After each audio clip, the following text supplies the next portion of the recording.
Denver 7 On Demand is brought to you by Ferguson and BAC Appliance Center, the best in bath, kitchen, and lighting for your home.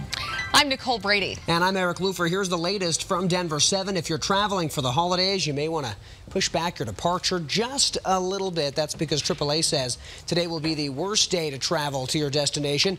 According to AAA, nearly 1.8 million Coloradans will be driving to their holiday destination.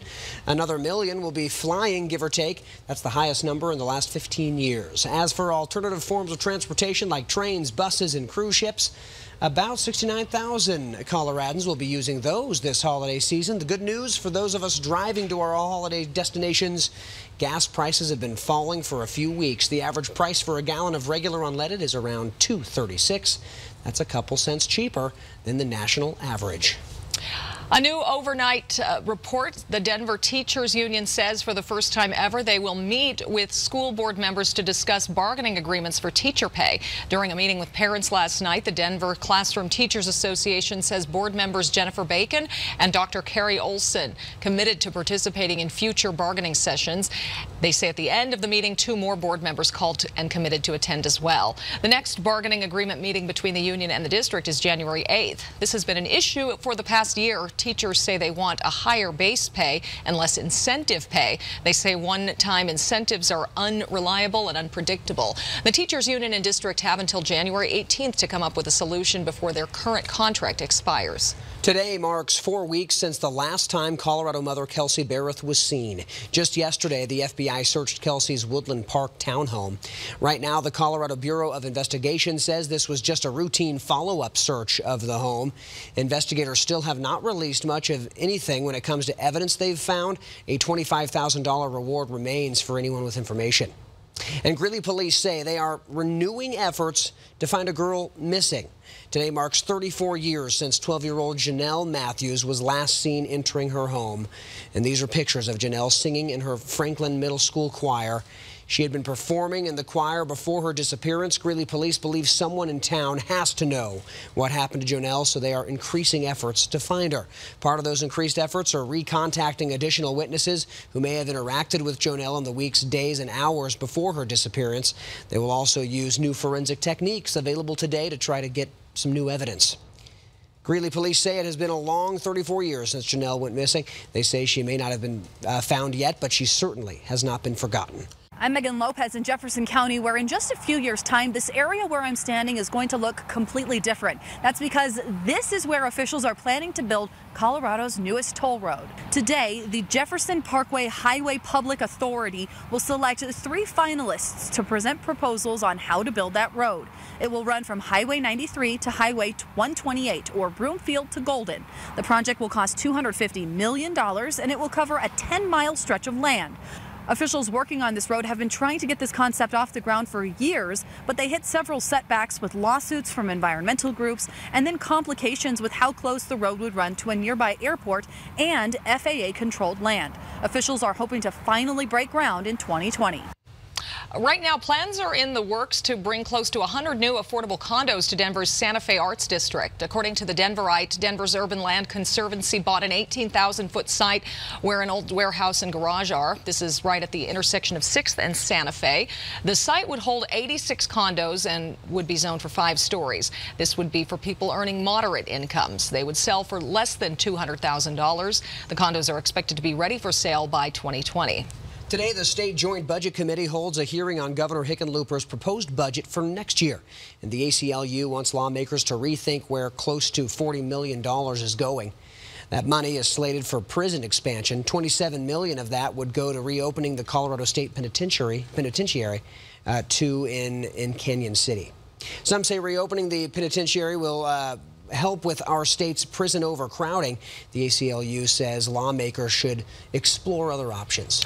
While the Meow Wolf Museum will not open in Denver until 2020, Meow Wolf will arrive in Denver next summer. The Meow Wolf artistic team is creating a dark ride for Elitch Gardens.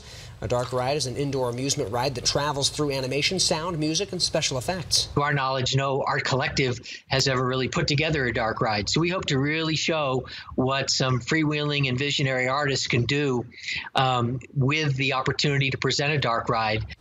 Now, the ride is called Kaleidoscape. Yeah, the folks at Meow Wolf told us they've been designing it for months and will start putting it all together out at Elitch Gardens in January.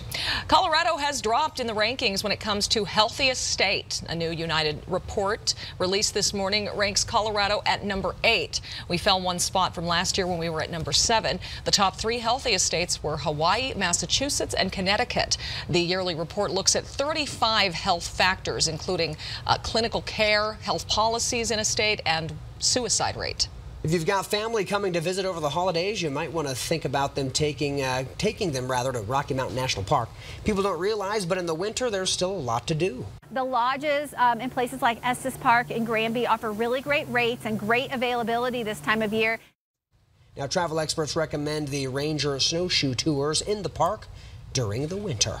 Snowshoeing sounds fun right now. Let's check in with Katie for a look at the forecast. Well, we have no snow in the forecast for today. Clear skies across Colorado, but some great conditions into our high country where we saw snowfall yesterday. Winds were extremely gusty on Wednesday, but today it's going to be calmer across the state. Lunchtime in Denver will be in the upper 40s, topping out in the low 50s for our daytime highs. Across the plains, it'll be a bit breezy into the afternoon from Sterling out through Burlington and into our mountains. We're expecting highs today in the low to upper 30s at the valley levels. Now, taking a look at our extended forecast, some changes as we get into the weekend. But for tomorrow, winter officially begins, and we're looking at a high of 60 degrees tomorrow afternoon in town. Chance for a few flurries across the plains come Saturday. Mainly a lot of that moisture will stay in the mountains. And then Sunday into Monday, we'll clear back out, upper 40s to low 50s, and just in time for Christmas Day, we have the chance for snow in town. Just a chance. All right. Well, you're going to want to add one more thing to your last-minute Christmas shopping list this weekend, some booze for your Christmas party. If you're new to Colorado, you may not know Colorado liquor stores are closed Christmas Day. That's because of state law. So if you want to get alcohol for Christmas, Christmas Eve will be your last chance to do that. Just know liquor store owners say the lines get pretty long. Come next Christmas, you may be able to buy full-strength beer at grocery stores on Christmas Day, because starting January 1st, grocery stores in the state will sell full-strength beer. Lawmakers approved the new rules back in 2016. Up until now, you've only been able to get beer with up to 3.2% alcohol content in grocery stores. More than 50 craft breweries in Colorado plan to get their products on store shelves once the law takes effect. Well, time is running out to get your last-second gifts, but if you plan to finish your Christmas shopping this weekend, be aware that you won't be the only one. According to Wampley, tomorrow will be the busiest shopping day of the year in Colorado. Stores typically do around 124% more business compared to an average day. ShopTrack, however, says Saturday will be even busier than Friday. Its research found Saturday to be the second busiest shopping day of the year behind Black Friday. The bottom line, no matter where you plan to do your Christmas shopping, expect to be waiting in some long lines. And if you still haven't shipped your gifts, time is quickly running out. Today's the last day you can send anything through first class or priority mail services. If you missed today's deadline and still want your package to show up in time, you'll have to spend a little extra money to send it via Priority Mail Express. The deadline is on Saturday. Aurora police are trying out a new technique to make sure your packages stay where they belong on your front porch. They've partnered with the doorbell video camera maker Ring and Amazon to place bait packages of various sizes sealed with Amazon's official tape. Inside the boxes are rocks and a tracking device. Once stolen, police will track you down. Police say yesterday they did not make any arrests, but they're going to keep going after these porch pirates. They didn't say where the bait boxes will be placed in the future, so they want to keep porch pirates guessing. Today, a holiday tradition continues right here in the Metro. Starting at 10, Father Woody's Haven of Hope will welcome hundreds of homeless people in for their Christmas lunch and gift giveaway. They're expecting more than 300 guests at their location at 7th and Lipan. This year, guests will get a bundle of goodies, including new coats, a sweatshirt, hat, and gloves. There will also be toys for families with children. Oh, that's nice. Well, this has been your Denver 7 On Demand update. Thanks for joining us. Check back here later for another update and download the Denver 7 app for breaking news and alerts. I'm Eric Lufer. And I'm Nicole Brady. Have a good day.